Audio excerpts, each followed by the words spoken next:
मुच्यते पूर्णस्य पूर्णमादाय पूर्णमेवावशिष्यते।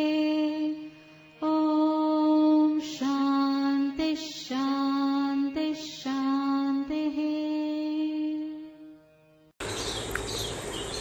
ॐ सहना भवतु सहनो भुनक्तु सह वीर्यं करवावहै तेजस्विनावधीतमस्तु मा विद्विषावहै।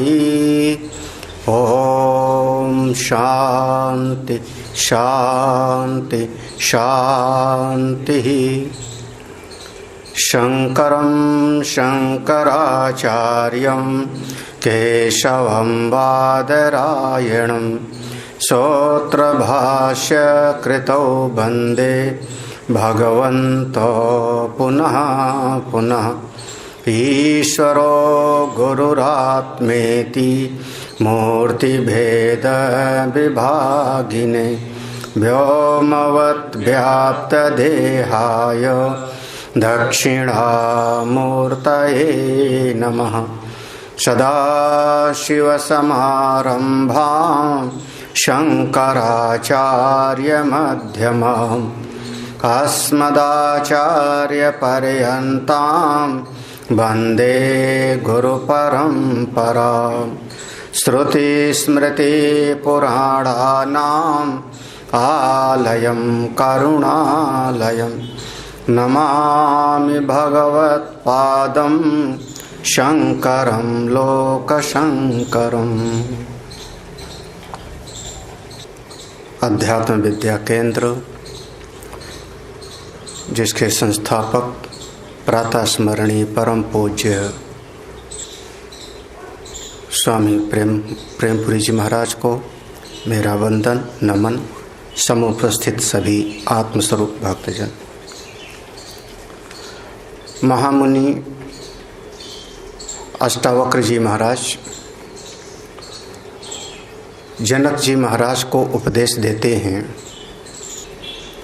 जनक महाराज श्रवण करते करते ही अपने आत्मस्वरूप में निष्ठ हो जाते हैं और वो अपने अनुभव को शब्दों के माध्यम से आचार्य के सामने व्यक्त भी करते हैं। अष्टावक्र जी और जनक जी का यह जो संवाद है, प्रश्न उत्तर की शैली में नहीं है। पूरे इस गीता जी में, अष्टावक्र गीता जी में केवल एक ही प्रश्न है और तो बाकी सब केवल उपदेश है और अनुभूति वाक्य है।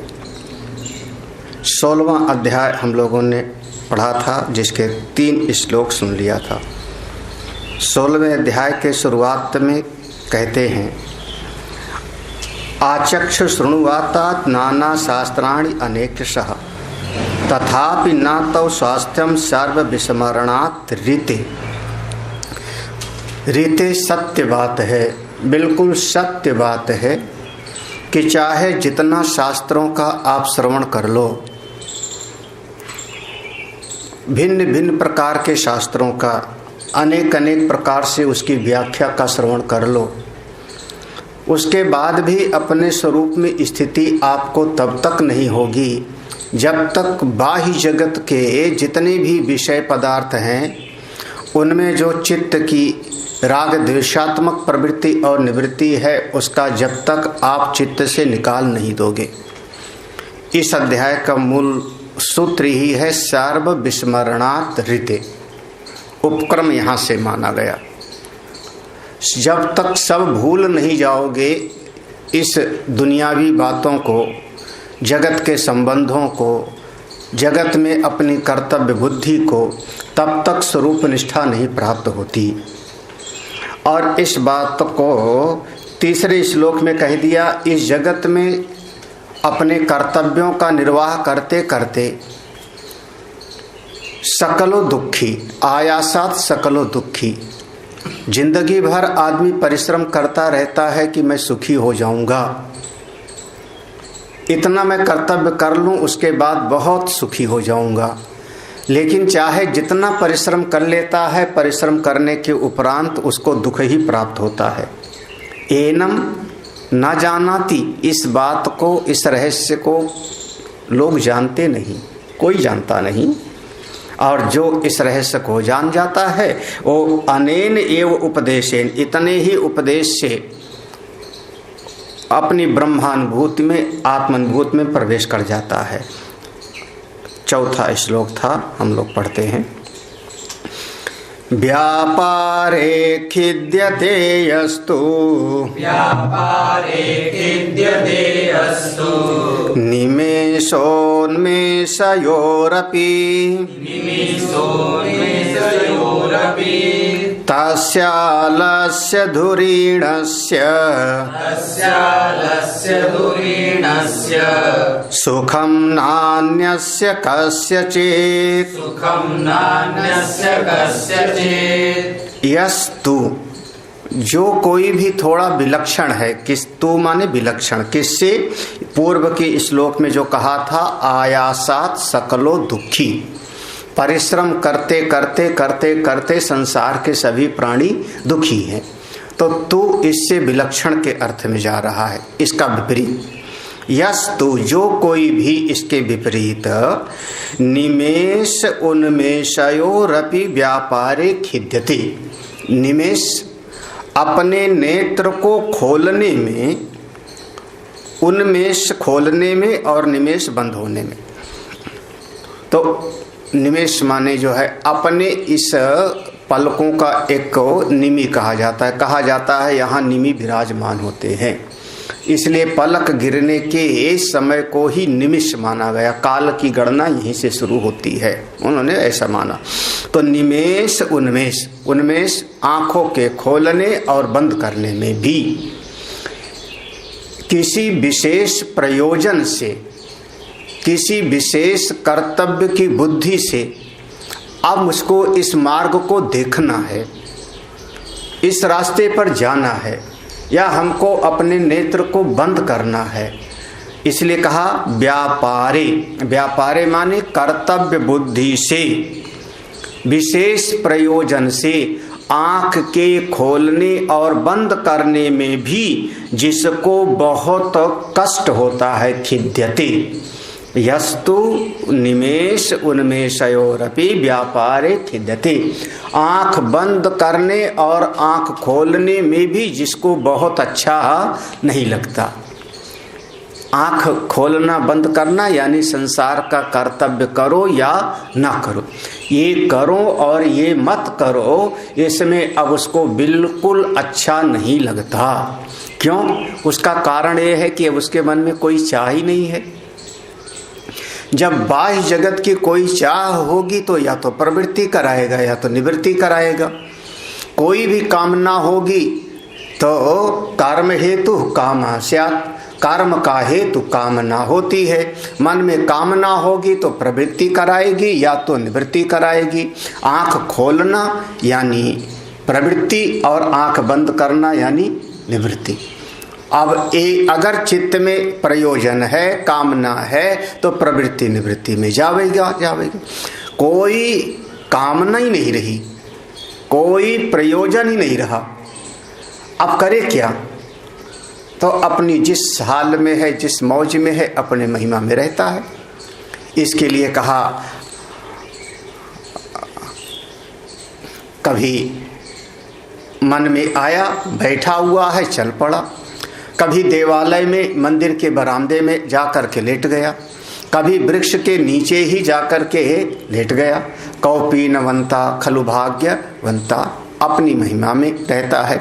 तस्य आलस्य धुरीणस्य, देखो तस्य आलस्य धुरीणस्य, ऐसे महा आलसी को, आलस्य धुरीणस्य माने आलसियों का सिरमौर, ऐसा जो आलसियों का सिरमौर है उसी को सुखम, उसी को सुख की प्राप्ति होती है। ना अन्यस्य कस्यचित, और किसी बहुत ज्यादा परिश्रम करने वाले को सुख नहीं मिलता। बहुत ज़्यादा जो परिश्रम करेगा उसको वस्तुएं मिलती हैं, वैभव मिलेगा, पद प्रतिष्ठा मिलेगी, उसको धन की प्राप्ति होगी, लेकिन जो सुख है आंतरिक, वह सुख तो ऐसे निष्प्रयोजन वाले को ही प्राप्त होता है। यहाँ आलस्य धुरीणस्य माने आलसियों का बहुत बड़ा, आलसी शिरोमणि यानी बिल्कुल प्रयोजन का अभाव, प्रयोजन का अभाव, निष्कामता की स्थिति। अब कोई चित्त में कोई कामना ही नहीं है। अब यहाँ पर ऐसा ना समझ लेवे कि नहीं फिर हाथ पांव नहीं हिलावेगा, और कामना होगी और हाथ पांव नहीं हिलावेगा, तो भगवान ने गीता जी में उसको बहुत खराब शब्दों में कहा, बहुत खराब। कर्मेंद्रियाणि संयम्य या आस्ते मनसा स्मरन् इंद्रियार्थान विमूढ़ात्मा मिथ्याचारा सा उच्यते। कर्मेंद्रियों को तो संयमित कर दे, ना चले, ना बोले, ना देखे, ना बात करे, पूरी तरह से आलसी दिखाई पड़ता है। लेकिन मनसा स्मरण, मन से बहुत सारी चीजों का स्मरण करता है, बहुत सारी कल्पनाओं को करता रहता है, मन में बहुत सारी इच्छाएं भरी पड़ी हैं।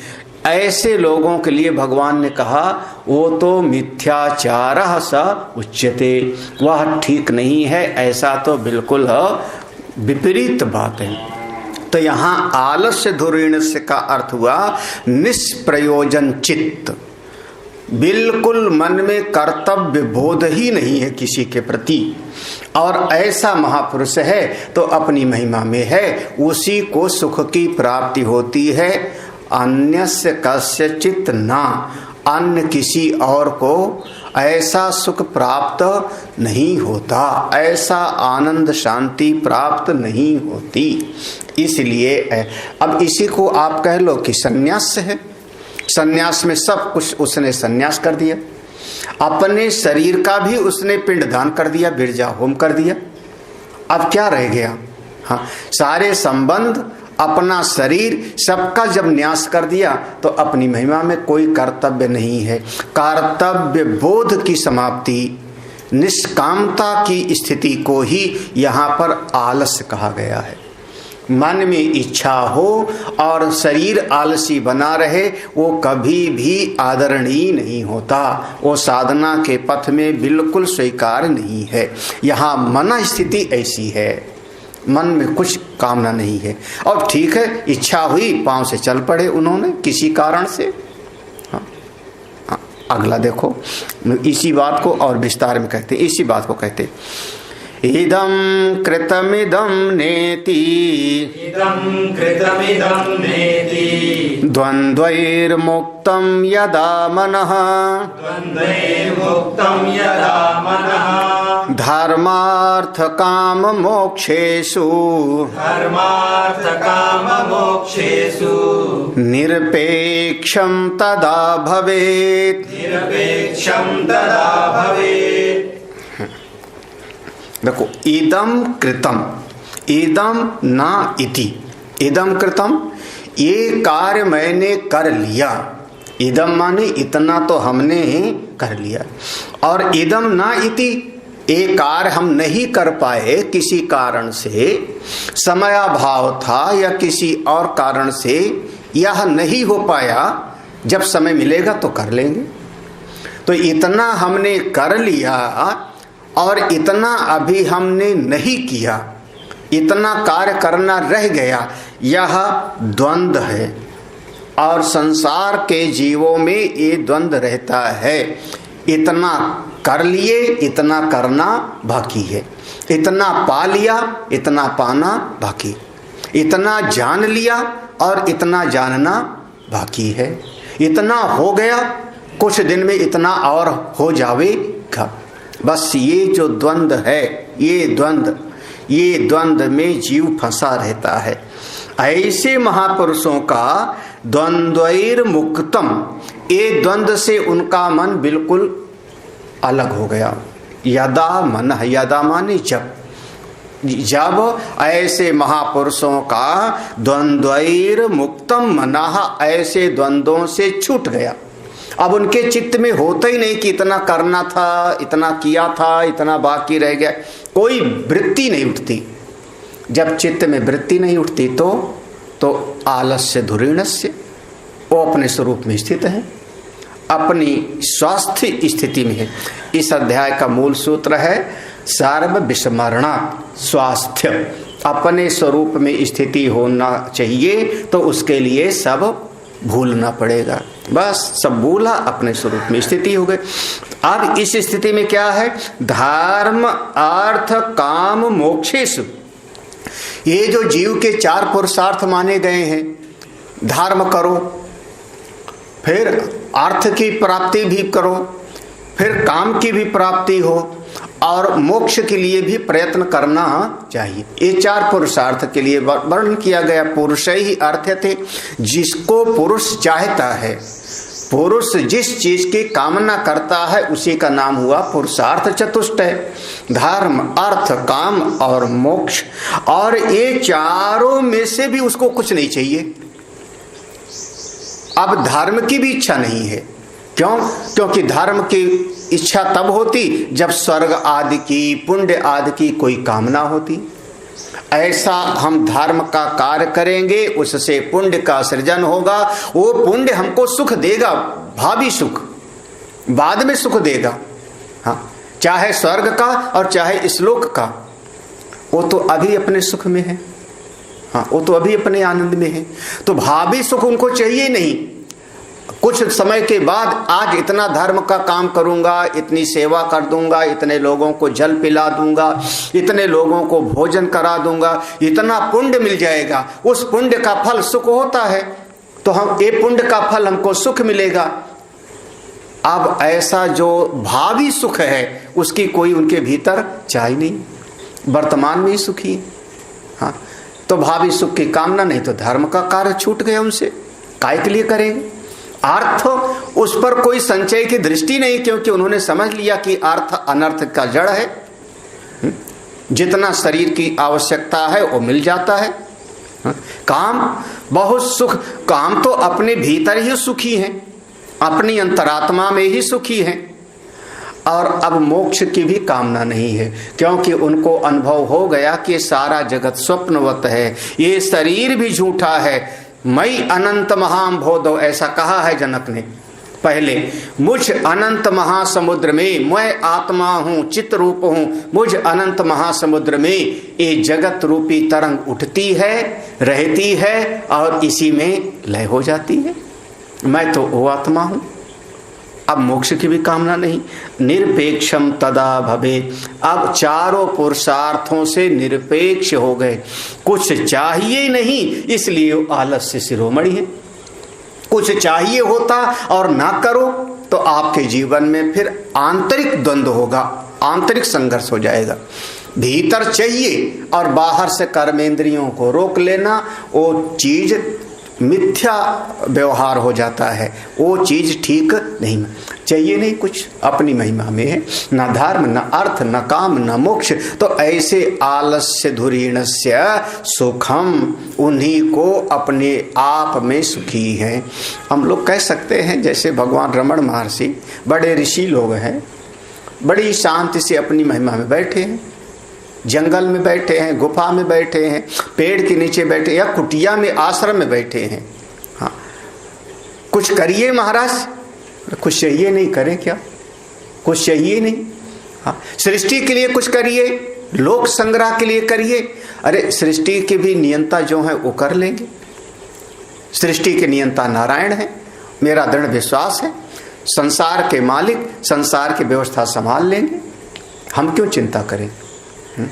ऐसे महापुरुष को ही सुखम मिलता है। संसारी आदमी की स्थिति क्या होगी देखो। अब आगे संसारी आदमी कहते, विरक्तो विषय द्वेष्टा, विरक्तो विषय द्वेष्टा, रागी विषय लोलुपः, रागी विषय लोलुपः, ग्रह मोक्ष विहीनस्तु, ग्रह मोक्ष विहीनस्तु, न विरक्तो न रागवान्, न विरक्तो न रागवान्, विरक्तो विषय देष्टा। यहाँ विरक्त का अर्थ हुआ कि जिसके भीतर त्याग की वृत्ति तो है लेकिन विवेक पूर्वक त्याग नहीं है, ज्ञान के साथ त्याग नहीं है। विरक्त हुआ, घर छोड़ करके निकल गया। विरक्तो विषय द्वेष्टा, घर छोड़ के वो चला गया कहीं आश्रम में, एकांत में, जंगल में। लेकिन अभी विवेक युक्त वैराग्य नहीं था, जिसको साधन चतुष्टय में हम कहते हैं पहले विवेक हो उसके बाद फिर विवेक जनित वैराग्य हो। ऐसा नहीं है जैसे पेड़ का पत्ता है वो पीला पड़ जाएगा तो अपने आप टूट के गिर जाएगा, वो वाली स्थिति नहीं है, जबरदस्ती पत्ता तोड़ा। ऐसा कोई अगर संसार में उसने देख लिया कि अरे देखो अमुक महात्मा है, बड़ा पूजा जाता है, अमुक घर से छोड़ के चले गए, उनका बड़ा स्वागत सम्मान होता है, देख करके कुछ मन के भीतर भावना आई और छोड़ करके निकल जाता है। ऐसा जो त्यागी व्यक्ति होगा, विवेक रहित, तत्व बोध रहित त्यागी, उसके चित्त में क्या होगा? विषय द्वेष्टा, विषयों से द्वेष करेगा। क्यों विषय से द्वेष करेगा? क्योंकि वो कहेगा यहां पर इस वस्तु को मत रखो। कोई भगत उसके पास में कोई चीज को चढ़ा देवे तो कहेगा हटाओ हटाओ, मैं इसको नहीं छूता, मैं पैसा नहीं छूता, मैं कंचन कामनी से दूर रहता हूं, विषय द्वेष्टा, हटाओ मेरे पास से। हाँ, क्यों? क्योंकि अगर हमारे पास ये होगा तो जो जगत हमको सम्मान दे रहा था त्याग के कारण, वो फिर नहीं देगा। जगत तो उसी को सम्मान दे रहा है, लोग उसी को सम्मान देते हैं जिसके भीतर त्याग दिखाई पड़ता है। तो वो उस सम्मान के लिए त्याग करके निकला है, अभी तक तो ज्ञान हुआ नहीं है, तो विषयों से द्वेष करता है। इसको हटाओ हटाओ, हमको नहीं छूना, ये पैसा ले जाओ, वस्तु ले जाओ, सब हटाओ मेरे पास से, मैं तो बिल्कुल जमीन पर सोता हूँ, करपात्री हाथ में लेकर के भोजन कर लेता हूँ, हमारा जो है, हमारा दिशाएं ही हमारी जो है वस्त्र हैं, मैं तो दिगंबर जैसा रहता हूँ। ऐसा व्यक्ति विषयों से द्वेष करता है, द्वेष की वृत्ति आ गई। क्यों? क्योंकि विषयों के पास होने पर उसके मन में आसक्ति होने का डर है, संसार का दिया हुआ सम्मान छिन जाने का भय है, इसलिए विरक्त। विरक्त माने हमने पहले कहा विरक्त का अर्थ हुआ तत्व बोध रहित त्यागी।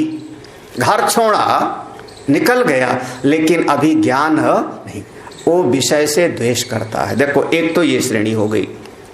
दूसरी श्रेणी संसारियों का क्या हो गया? रागी विषय लोलुपा। जो रागी है, रागी माने संसार में है, संसार में उसकी आसक्ति बनी हुई है, तो उसकी आसक्ति के कारण विषयों की लालच और बढ़ जाता है। बड़ा आश्चर्य है, न जातु कामा कामा नाम उपभोगेन शाम्यति। ये मन की जो चाह है वो विषयों की पूर्ति से शांत नहीं होती, बल्कि और बढ़ जाती है। आज किसी को 10,000 रुपए मिल जाए तो मन शांत नहीं होगा। धन से उसका राग है, धन से उसका लगाव है। 10,000 मिल गए शांत हो जाए, कहे नहीं अब 10,000 मिल गया तो लाख चाहिए, लाख मिल जाए तो उसको 10 लाख चाहिए, 10 लाख मिल जाए तो फिर करोड़ चाहिए। तो वो विषयों की लालच बढ़ता जाता है, थोड़ा और थोड़ा और, जमीन है थोड़ा और, घर है थोड़ा और, परिवार है थोड़ा और, पद प्रतिष्ठा है, जितना मिल गया उसमें अगर उसका राग है तो थोड़ा और की चाह हो जाती है। तो संसारी आदमी विषय लोलुप होता है और त्यागी विषय से द्वेष करता है। लेकिन दो के दोनों ही चित्त उनका जुड़ा है विषय से। जो रागी है, संसारी आदमी, विषयों के संग्रह में उसका चित्त लगा हुआ है, और ले आओ और इकट्ठा करो। और जो त्यागी है वो विषयों से द्वेष करने में, हटाओ हटाओ मेरे पास है, उसमें लगा है। लेकिन दोनों का चित्त का जो केंद्र है वह विषय हो रहा है, उसके चित्त में वो विषय बैठा है। चाहे विषयों को पाने के लिए प्रवृत्ति कर रहा है, चाहे विषयों से भागने के लिए निवृत्ति कर रहा है। तत्ववेत्ता कैसा होता है? तत्वज्ञानी कह रहे हैं, देखो, ग्राह मोक्ष विहीनस्तु न विरक्तो न रागवान। ना ग्रह माने पकड़ने के लिए कोई बहुत इच्छा नहीं है। मोक्ष विहीनस्तु, मोक्ष यहाँ मोक्ष का अर्थ हुआ छोड़ने का, भगाने का। ना तो ग्रहण की कोई बहुत इच्छा है, मोक्ष विहीनस्तु, ना तो छोड़ने की कोई इच्छा है। ऐसा महापुरुष जो सारे इसी संसार में रहता है, लेकिन ना विषयों को ग्रहण करने की चाह है, ना विषयों से देश करता है, उसको ना तो संसारी की वाला त्यागी कह सकते हो और ना संसारी कह सकते हो। ऐसे महापुरुष को कोई बिरला ही समझता है। ना त्याग दिखाई पड़ता है, ना आसक्ति दिखाई पड़ती है, ना राग है और ना त्याग है, दोनों के बीच में समत्वम योग उच्यते। जैसे भगवान कृष्ण हैं, महापुरुष लोग हैं, भगवान जगत गुरु शंकराचार्य हैं, मठ की स्थापना करते हैं, शास्त्रार्थ करते हैं, हाँ, बड़े बड़े महापुरुष लोग हैं। ना त्यागी ना मोक्ष, ना ग्रहण ना मोक्ष, बिल्कुल दोनों के बीच है। ठीक है, नहीं है तो भी ठीक है। उनका चित्त विषयों के चिंतन से मुक्त है। सबसे बड़ी बात यही है, चित्त महापुरुषों का विषयों के चिंतन से मुक्त है। कभी चिंतन भी है तो शास्त्र का चिंतन है, अपने स्वरूप का चिंतन है, अपनी महिमा में है, लेकिन विषयों के चिंतन से मुक्त है। तो न छोड़ने की और न पकड़ने की, अपनी महिमा में विराजमान है। ऐसे लोग ही सुखम ना अन्यस्य, ऐसे लोग ही सुखी होते हैं, ऐसे लोग ही अपने स्वरूप में स्थित हो जाते हैं।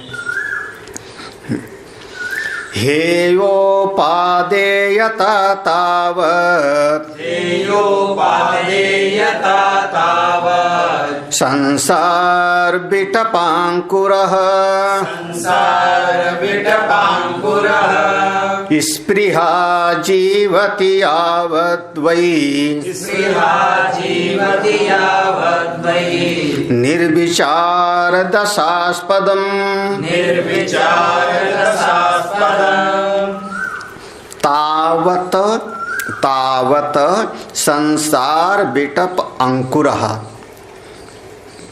यावत् हे उपादेयता। देखो तावत् तब तक संसार विटप अंकुरा, ए संसार रूपी वृक्ष, संसार रूपी वृक्ष अंकुरित होता रहता है। जैसे किसी वृक्ष को आप काट दो, भागवत में ऐसा वर्णन किया गया है कि जब इंद्र को ब्रह्म हत्या लगी और इंद्र ब्रह्म हत्या को 4 भाग में बांटता है, 4 भाग में बांट देता है। ये संसार का एक स्वरूप है संसार का, कि अगर आप कहीं से कुछ पाते हो तो उसके लिए कुछ न कुछ आपको देना भी पड़ता है, और बिना कुछ दिए अगर आप ले लेते हो तो फिर आप चोर कहलाओगे। ये संसार का एक अटल सिद्धांत है। हाँ, इंद्र के बारे में एक घटना और है कि जब कर्ण से कवच और कुंडल मांग लिया और कर्ण ने कवच और कुंडल निकाल करके दे दिया इनको, इंद्र चलने लगे वहां से कवच कुंडल लेकर के, तो इंद्र का रथ रुक गया, उनकी गति रुक गई। जो अबाध गति देवता की होती है उनकी गति स्थिर हो गई, रुक गई।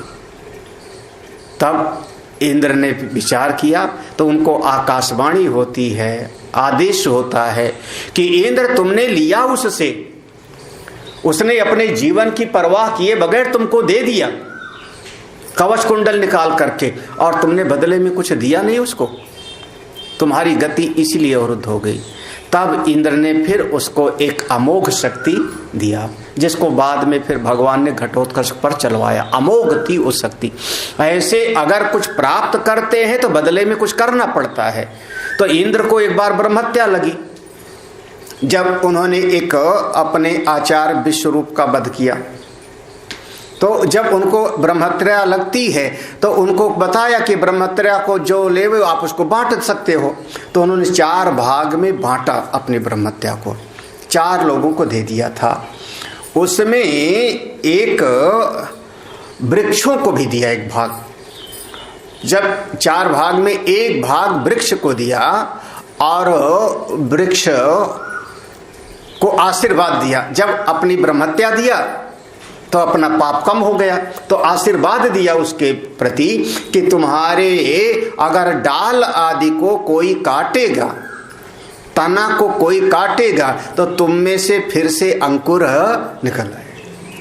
तब से अभी तक जब कभी कोई डाल काट देते हैं, पेड़ का तना काट देते, अगर जड़ उसकी जमीन में है तो उस जड़ में से अंकुर कई बार निकल आता है। तो बीटप अंकुरा, जैसे तना भी काट दो आपका, पेड़ का, वृक्ष का, बरगद का वृक्ष है, लेकिन उसकी जड़ है तो उसमें से अनेक अनेक अंकुर निकलते हैं। ऐसे ही तावत संसार बीटप अंकुरा, तब तक ये संसार रूपी वृक्ष के अंकुर बार बार निकलते रहते हैं। और आपके चित्त में हे उपादेयता, ये ग्रहण करना है, उपादेय है, ये प्राप्त करूं और इसको छोड़ दूं, इसको हटा दूं, ये पकड़ने की और छोड़ने की लालसा बनी रहती है। कब? यावत वै स्पृहा जीवति, जब तक, यावत माने जब तक आपके चित्त में संसार की कोई अपेक्षा बनी होती है। स्पृहा जीवति, स्पृहा जीवत माने संसार की कोई अपेक्षा बनी रहती है। कोई भी अपेक्षा, हमको वस्तु मिले, व्यक्ति मिले, आदर सम्मान मिले या प्रतिष्ठा मिले, कोई भी स्पृहा, एक भीतर की एक ललक, भीतर का एक लालसा अगर चित्त में है, तो जब तक आपके चित्त में संसार के विषयों के प्रति जरा भी कोई लालसा बाकी है, तब तक आपके चित्त में हे और उपादेय की वृत्ति बनी होगी। हे माने ये छोड़ना है और इसको पकड़ना है, और तब तक ये संसार रूपी वृक्ष के अंकुर बार बार निकलते रहेंगे। इसके लिए ये बना ही रहेगा, ये बना ही रहेगा। यावत वै निर्विचार दशास्पदम, जब तक, तब तक रहेगा जब तक निर्विचार अवस्था की प्राप्ति नहीं। निर्विचार दशास्पदम, जब तक आपके भीतर निर्विचार अवस्था, बिल्कुल अब कुछ चाहिए नहीं, अपना कुछ चाहिए नहीं, तो तभी यह संसार रूपी वृक्ष कटता है। अपना मन शांत हो जावे, अब कुछ चाहिए नहीं। और अगर मन में कामना होगी तो करना पड़ेगा, तो करोगे तो फिर क्या होगा? देखो, प्रवृत्तौ जायते रागो, निवृत्तो द्वेष एव हि, निर्द्वन्द्वो बालवद्धीमान्, एवमेव व्यवस्थितः। यह श्लोक चित्त में कभी कभी कोई श्लोक बहुत अच्छी तरह से छू जाते। प्रवृत्तौ जायते रागो, जब आप प्रवृत्ति के मार्ग में जाओगे, प्रवृत्ति माने कर्म के क्षेत्र में जाओगे, तो धीरे धीरे वहां से आपके चित्त में आसक्ति बन जाएगी। हाँ, आप कर्म करने गए किसी के लिए भी, पुत्र के लिए, परिवार के लिए, नाते रिश्तेदारों के लिए, प्रवृत्ति माने कुछ करना। क्या करना? पुत्र के लिए जमीन इकट्ठा कर दो, धन इकट्ठा कर दो, खेत में काम कर दो, अमुक कार्य कर दूं, अमुक व्यवस्था बना दूं। धीरे धीरे वहां से राग पैदा हो जाएगा। राग माने उससे आसक्ति पैदा हो जाएगा, लगाव हो जाएगा, और उस जिसके लिए आप कुछ करोगे बदले में उससे कुछ न कुछ अपेक्षा बन जाएगी कि हमने इसके लिए ये किया है तो हमारे लिए ऐसा करे, हमने इसको नौकरी लगवा दिया है तो हमारे घर पे थोड़ा बहुत ख्याल रखे, हमारे घर पर सब्जी खरीद के ले आवे। आप कभी भी प्रवृत्त हो जाए, आप प्रवृत्ति करोगे, किसी के लिए कुछ करोगे तो बदले में कुछ न कुछ एक आसक्ति पैदा हो जाती, और प्रायः ये परिवार में, समाज में दिखाई पड़ता है। ये अपेक्षा के कारण, आसक्ति के कारण ही फिर माँ बाप, दादा दादी, उनकी सारी शिकायत का जड़ यही है, हमने उसके लिए इतना किया, वो हमारे लिए कुछ नहीं करता। बड़ा एहसान फरामोश है, बहुत कृतज्ञ है। क्यों? हमने उसके लिए ये किया था, हमने उसके लिए ये किया था, हमने उसके लिए ये किया था। तो आपने प्रवृत्ति किया और उससे मन में हो गया आसक्ति। प्रवृत्तो जायते रागो।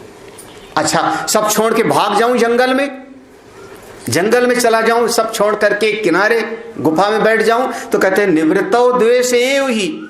अभी कहा था, पहले ही आया था, सब छोड़ के चला जाएगा तो निवृत्ति कर दूं।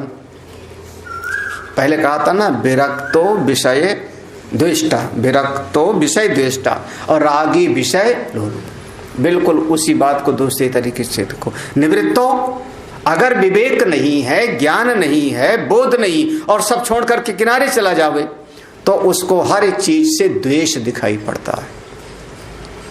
बहुत चित्त की एक विशिष्ट अवस्था है, क्या कहा जाए, कि अगर किसी के चित्त में जरा सा भी सत्य बोलने की वृत्ति आ गई, धर्म का आचरण करता है, दान करता है, पुण्य करता है, उसके भीतर दया है, तो जिसने कोई झूठ बोल दिया तो सत्य बोलने वाला झूठ बोलने वाले से द्वेष करता है। देखो देखो, इतना बड़ा झूठा आदमी, मैं कितना सत्यवादी। मैं देखो, ये आदमी अपने वचन का पालन नहीं करता, कह के बदल गया, मैं अपने वचन का पालन करने वाला। हाँ, उससे द्वेष पैदा हो गया। देखो, मैं हवन करता हूं, यज्ञ करता हूं, ये आदमी सवेरे से सोता रहता है, कुछ करता नहीं। अब किसी न किसी, बहुत बार सद्वृत्तियों का भी अभिमान हमारे चित्त में द्वेष की वृत्ति बना देता है। ये बहुत विचित्र ये मन का खेल है। आपके भीतर सद्वृत्ति है, अच्छी वृत्ति है, लेकिन दूसरे से आपके भीतर द्वेष की वृत्ति क्यों हो गई? क्यों? क्योंकि अब हो गया उसका अपनी अच्छी वृत्ति का, सद्गुण का हो गया अभिमान, और दूसरे से हो गया द्वेष। तो निवृत्ति में द्वेष आ जाता है और प्रवृत्ति में आसक्ति आ जाती। बड़ा विचित्र है, बहुत विचित्र है। हाँ, ये समाज में दिखाई पड़ता है। कोई ऐसा बिरला होता है जो न प्रवृत्ति में उसकी रुचि है, न निवृत्ति में रुचि है, ना छोड़ता है और ना कहीं पर पकड़ने का प्रयास करता है। प्रवृत्ति निवृत्ति दोनों से मुक्त। ये भी नहीं कहता नहीं नहीं मैं ये कार्य नहीं करूंगा, ये भी नहीं कहता, ये भी नहीं कहता कि मैं जरूर करूंगा, दोनों से मुक्त है। निर्द्वंदो बालवत धीमान, जैसे कोई छोटा सा बच्चा है, बालवत, बच्चे की जैसा है, लेकिन है कौन? धीमान। धीमान माने धी माने प्रज्ञा, उसकी बुद्धि, बहुत बुद्धि जगी हुई है, बालक के जैसे उसका व्यवहार है। जब जो मर्जी आई, समय आया, वैसा कर लिया। मन के भीतर कोई भाव नहीं है, मन के भीतर कोई चीज को नहीं बिठाता, कोई विषय को अपने चित्त में नहीं ले जाता। जब जैसा व्यवहार आया वैसा व्यवहार किया। यदा यत् कर्तुम आयाति तत्कृत्वा यथा सुखम, जब जो काम आया कर लिया और अपने स्वरूप में बैठा है। अपने स्वरूप, चित्त में संसार का कचड़ा हम नहीं रखते। बिल्कुल अपने मन को दर्पण के जैसे रखना है। सामने से कोई आया, दर्पण ने पूरा दिखाया, जैसे सामने से गया दर्पण ने पूरा का पूरा साफ कर दिया। मेरा चित्त दर्पण के जैसे है। बालवत धीमान एवं एव व्यवस्थितः, ऐसा जो ज्ञानी है ऐसे ही एवं इसी प्रकार से निर्द्वंद होकर के, उसके चित्त में प्रवृत्ति भी निवृत्ति भी नहीं, पाप भी नहीं पुण्य भी नहीं, धर्म भी नहीं अधर्म भी नहीं, निर्द्वंद है, बालक के जैसे है, लेकिन प्रज्ञावान है, धीमान है, ना समझ नहीं है। ऐसा अपनी महिमा में व्यवस्थित होता है, अपने आप में रहता है, अपने आप में बस कोई द्वंद्व ही नहीं है, ना सुख न दुख, न हानि न लाभ, न विजय न पराजय, न सम्मान न अपमान, अपने आप में। इसके विपरीत संसारी आदमी देखो कैसे होंगे। देखो हातुमिच्छति संसारम हातुमिच्छति संसारम् रागी दुःख जिहासया रागी दुःख जिहासया वीतरागो हि निर्दुःख वीतरागो हि निर्दुःख तस्मिन्नपि न खिद्यति। तस्मिन्नपि न खिद्यति। रागी, सबसे पहले देखो ऊपर की पंक्ति है रागी। रागी दुख जिहासया संसारम हातुमिच्छति। रागी आदमी जिसका संसार में कहीं आसक्ति है, वो दुख जिहासया, उसके भीतर क्या है? दुखों से छूटने की इच्छा, हमको दुख ना मिले। तो दुख जिहासया माने दुख से बचने की चाह है। तो रागी दुख जिहासया संसार में हातुमिच्छति, वो संसार को छोड़ना चाहता है। दुख से छूटने की इच्छा से जो कहीं न कहीं आसक्त है, वो करता क्या है? संसार से छूट जाओ, संसार को छोड़ दे। अब जैसे समझ ले कि कोई आदमी किसी परिस्थिति से उसको दुख मिला, किसी कारण से दुख मिला, नौकरी छूट गई, धन नष्ट हो गया, आग लग गई, घर में नष्ट हो गया, कोई और घर में दुर्घटना हो गई किसी कारण से, तो कहता है अब मैं मर जाऊं, अब मैं तो जाके मर जाऊंगा। तो क्या कर रहा है? वो छूटना चाह रहा है दुख से। हाँ देखो, ये वाला जो घटना हो गई, ये जो दुर्घटना हो गई, उससे दुख मिल रहा है हमको, अच्छा नहीं, तो सोचता है कि मैं मर जाऊंगा तो सारा संसार से हमारा दुख छूट जाए। उसको इतना पता नहीं कि शरीर तुम्हारा मर जाएगा तो फिर से तो पैदा होगी, और जो तुम्हारे कर्मों का बंधन है वो कहाँ जाएगा, वो तुमको पुनः उस परिस्थिति में ले आवेगा। तो लेकिन रागी आदमी कहीं पर भी संसार में आसक्त है, तो अगर दुख मिलता है तो संसार से ही छूटने की इच्छा कर लेता है। नहीं, अब तो मैं बस अब दुनिया काम की नहीं, अब मर ही जाता हूँ।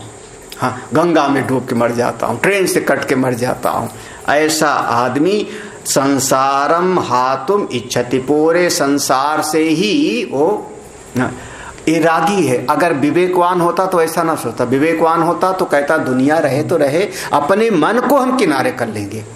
कैसे? जैसे नीचे की पंक्ति है, बीत रागो ही निर्दुखा। दूसरा है जिसका कहीं पर आसक्ति नहीं है। जैसे धन में आसक्ति है, धन नष्ट हो गया तो कहता मैं मर जाऊं। परिवार में आसक्ति है, परिवार में कोई विखंडन हो गया तो कहता है मैं मर जाऊं।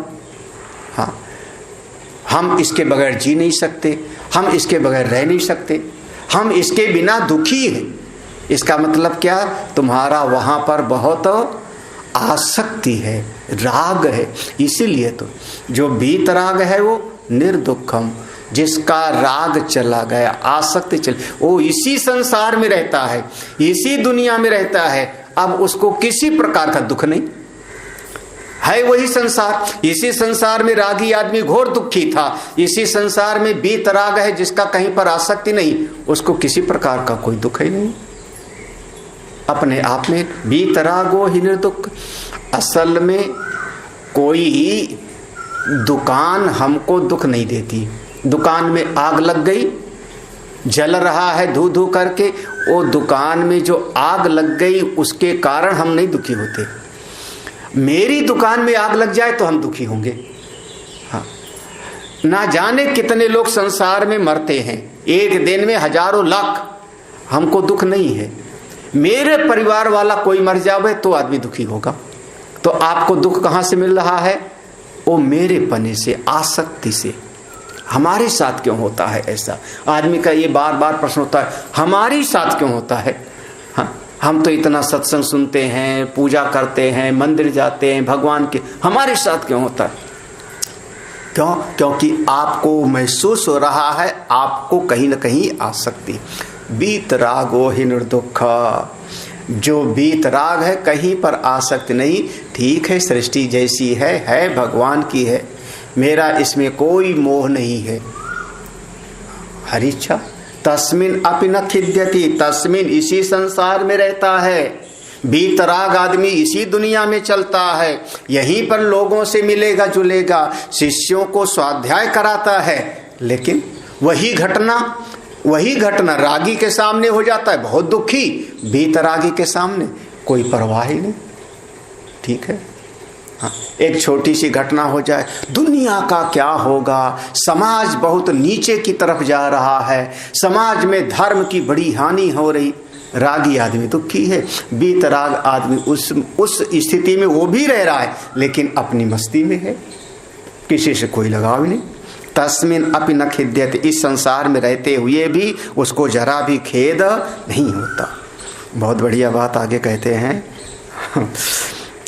यस्याभिमानो मोक्षेपि यस्याभिमानो मोक्षेपि देहेऽपि ममता तथा देहेऽपि ममता तथा न च योगी न वा ज्ञानी न च योगी न वा ज्ञानी केवलं दुख भागसौ केवलं दुःख भागसौ यस्य अभिमानः मोक्षे अपि।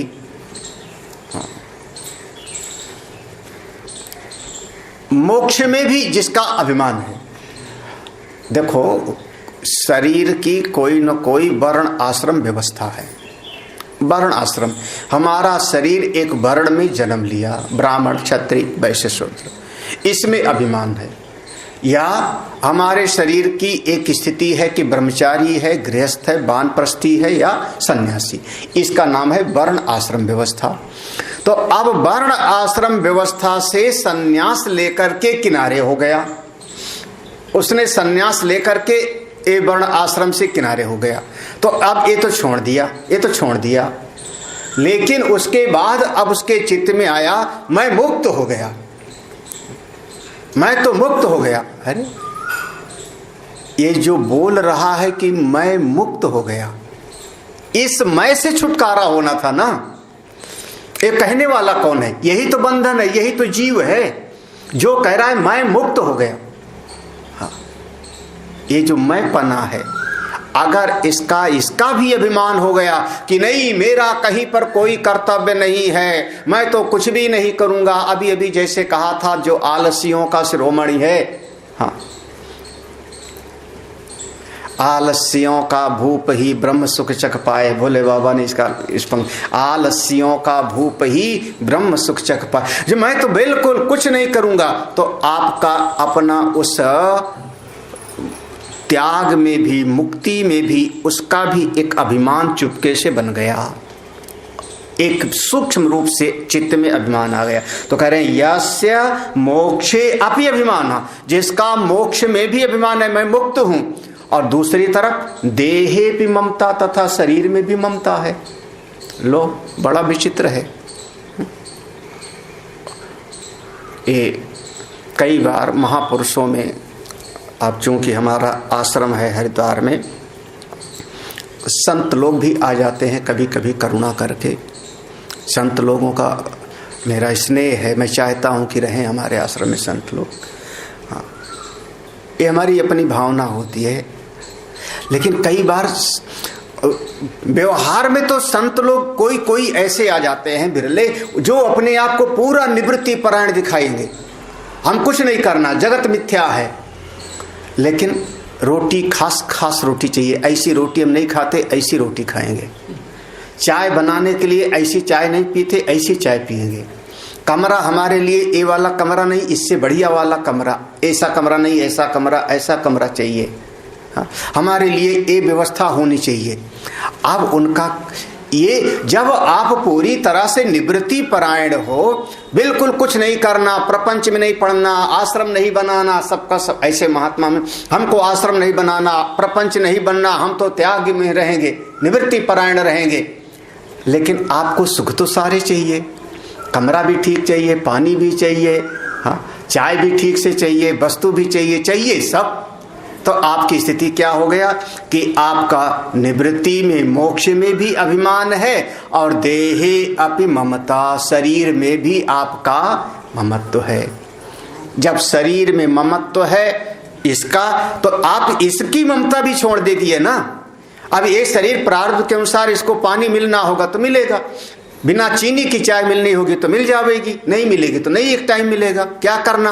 बोले नहीं, लेकिन जो है ये शरीर के प्रति देहात्म बुद्धि पूरी तरह से गई नहीं और सुन करके मान बैठे कि मैं मुक्त हूं। ऐसे लोग देखो, भगवान अष्टावक्र महाराज कह रहे हैं, नाचा योगी नावा ज्ञानी। ऐसा व्यक्ति जिसका देहात्म बुद्धि है और भीतर से कहता है मैं कुछ करूंगा नहीं, ना योगी है ना ही ज्ञानी है। योगी माने यहां पर ना कर्मनिष्ठ है, ना प्रवृत्ति में वो ठीक से है, ना निवृत्ति में ठीक से है। नावा ज्ञानी, ना तो निवृत्ति को ठीक से समझता है और ना ही प्रवृत्ति को ठीक से समझता है, ना त्याग को समझता है ठीक से और ना व्यवहार को ठीक से समझता है। फिर क्या होता है उसका? केवलम दुख भाग सो। बस केवल एक चीज है, उसका मन दुखी होगा। दुख भाग सो, खुद दुखी रहेगा, खुद दुखी रहेगा और जिसके पास मिलेगा उसको भी थोड़ा बहुत दुख देगा। दुख भाग सो माने वो दुख ही मिलेगा, उसके प्रारंभ में फिर दुख ही दुख है, फिर दुख ही। अगर आपको सब कुछ ठीक ठाक चाहिए, क्यों? देहात्म बुद्धि है, देह में ममता है, तो फिर अपने आप को ज्ञानी मत दिखाओ। हमने तो योग वशिष्ठ पढ़ लिया, जीवन मुक्त है, सारा जगत तीनों काल में उत्पत्ति ही नहीं हुई, मैं तो अजातवाद में हूं, लेकिन अभी शरीर से ममता गई नहीं। तो फिर आपको केवलम दुख भाग सो, ना वो ज्ञानी है ना योगी है। इस अध्याय का अंतिम श्लोक है और इसी सूत्र से इस अध्याय का प्रारंभ किया था। हारो यदुपदेष्टाते, हरो यदुपदेष्टाते, हरि कमलजोऽपि वा, हरि कमलजोऽपि वा, तथापि न तव स्वास्थ्यं, तथापि न तव स्वास्थ्यं, सर्वविस्मरणात्रिते। सर्वविस्मरणात्रिते। प्रारंभ में जो पहला श्लोक था, नीचे की पंक्ति यही था, तथापि न तव स्वास्थ्यम सर्व विस्मरणात् ऋते। फिर भी, तथापि फिर भी, ना तव स्वास्थ्यम, तुमको स्वरूप में स्थिति नहीं प्राप्त होगी तब तक जब तक सारे जगत को आप भूल नहीं। जगत में जो राग द्वेषात्मक प्रवृत्ति निवृत्ति है, जब तक पूरा भूल नहीं जाओगे तब तक तुमको शांति नहीं। क्यों नहीं मिलेगी? अरे अगर भगवान शंकर जी चाहें तो, वो तो ज्ञान के गुरु हैं, दक्षिणामूर्ति भगवान है, सारे जगत के गुरु हैं, अगर वो उपदेश दें तो, बोले भगवान शंकर जी ने तो बहुत उपदेश दिया था सती जी को, बड़े प्यार से उपदेश दिया था, लेकिन सती जी को वो बात समझ में ही क्या, कौन याद आता है? भगवान शंकर जी उपदेश दे तो रहे थे सती जी को, सुना रहे थे कथा, लेकिन उनको याद आ रहा था मेरे पिताजी के यहाँ यज्ञ हो रहा है, जा नहीं रहे हैं, हाँ हम तो बिना बुलाए ही जाएंगे। तो याद कौन आ रहा है? पिता और पिता का यज्ञ, वहां के लोग, तो याद वो आ रहा है। शंकर जी उपदेश दे रहे हैं तो पल्ले कुछ पड़ा नहीं, पूरा सती को शरीर अपना छोड़ना पड़ा। हारो यदि उपदेष्टाते, अगर तुमको शिव भी उपदेश करने वाले हो जाएं तो भी जब तक दुनिया नहीं भूलोगे तब तक आपको स्वास्थ्य की प्राप्ति, अपने स्वरूप की निष्ठा की प्राप्ति नहीं होगी। अच्छा, भगवान विष्णु उपदेश करें तो, नारायण वो तो सारे जगत के पालन करता है, तो कहते हैं ते हरि, हरि माने भगवान विष्णु भी, हाँ भगवान विष्णु। अगर उपदेश ही करना होता तो ये 24 अवतार लिया ना उन्होंने, 24 अवतार लिया और 24 अवतारों में सबके सामने है, सामने खड़ा है ओ कंस भगवान की, समझ ही नहीं रहा। रावण भी तो भगवान के सामने खड़ा है, कहां समझ में आती बात? भगवान नारायण भी अगर उपदेश करें और अगर जगत में आपका राग द्वेष आदि बना है तो आपको अभी वो शांति मिलने वाली नहीं। तो दो हो गए, हर माने शिव, हरि माने विष्णु। तीसरा हो गया कमलजो अपि वा, कमलज, कमल के फूल के ऊपर उत्पन्न होने वाले, कमल के फूल पर जो स्वयंभू प्रकट हुए, कौन? ब्रह्मा। वो ब्रह्मा भी अगर तुमको उपदेश देने आ जावे और तुम दुनिया को भूलो ना, हाय मेरा बेटा, हाय मेरा पोता, हाय मेरा जमीन, हाय मेरा घर, हाय मेरा धन, दुनिया याद रहे, तो ये ब्रह्मा विष्णु महेश भी तुमको समझाने आ जावे तो भी आपके जीवन का दुख दूर होने वाला नहीं। असल चीज है सर्व विस्मरणात् स्वास्थ्यम। दुनिया भूले, जब भूल जाता है दुनिया, जगत भूला, आप अपने स्वरूप में स्थित हो जाते हो। वही आपकी स्वस्थता है, वही आपका परम पद होता है। ये 16वां अध्याय यहाँ पर समाप्त हुआ और 17वां अध्याय आगे शुरू होता है, हम लोग कल पढ़ेंगे। ओम पूर्णमदः पूर्णमिदं पूर्णात् पूर्णमुदच्यते पूर्णस्य पूर्णमादाय पूर्णमेवावशिष्यते। ओम शांति शांति शांति। हरि ओम श्री गुरुभ्यो नमः। हरि ओम। ॐ शान्ति शान्ति।